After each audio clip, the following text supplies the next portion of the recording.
నమస్తే అండి. నా పేరు డాక్టర్ గౌతమ్. నేను ఇప్పుడు సిట్టింగ్ ఎమ్మెల్యే అండ్ మినిస్టర్ అయిన అంబటి రాంబాబు అల్లుండి. అది నా దురదృష్టం. ఎవరు ఏం చేయలేరు.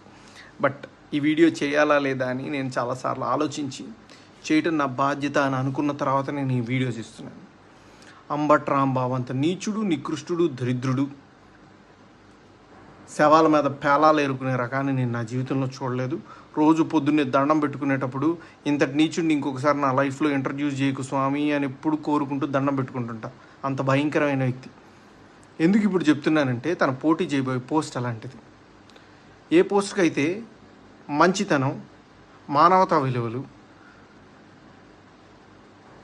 కనీసం బాధ్యత ఉండాలో వీటిల్లో అందరికీ 100% అందరికీ అన్నీ ఉండక్కర్లేదు. 0.001% కూడా లేని వ్యక్తి అంబటి రాంబాబు.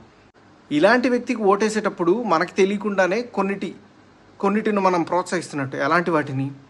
ఎవరైతే నిస్సిగ్గుగా ఎంత పెద్ద గొంతేసుకొని ఎంత పెద్ద అబద్ధాన్ని అరిచినా సరే దాన్ని నిజం చేయొచ్చు అన్న కాన్ఫిడెన్స్తో బతుకుతారో సమాజంలో, అలాంటి వాళ్ళకి ఓటేస్తున్నట్టు.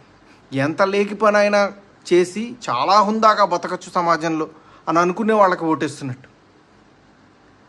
ఏదైనా చేసి సిగ్గు లేకుండా సిగ్గులేని తనాన్ని ప్రోత్సహించవచ్చు అని అనుకునే వాళ్ళకి మనం ఓటేస్తున్నట్టు. ఇలాంటి వాళ్ళకి ఓటేస్తే ఇవే సమాజం యొక్క తలరాతలాగా మారి రేపు సమాజం కూడా ఇలానే తయారవుతుంది. దీన్ని ప్రజలు గమనించి సరైన ఓటుతో, సరైన బాధ్యతతో ఓటేసి సరిగ్గా నాయకుడిని ఎంచుకుంటారని ఆశిస్తూ నమస్తే.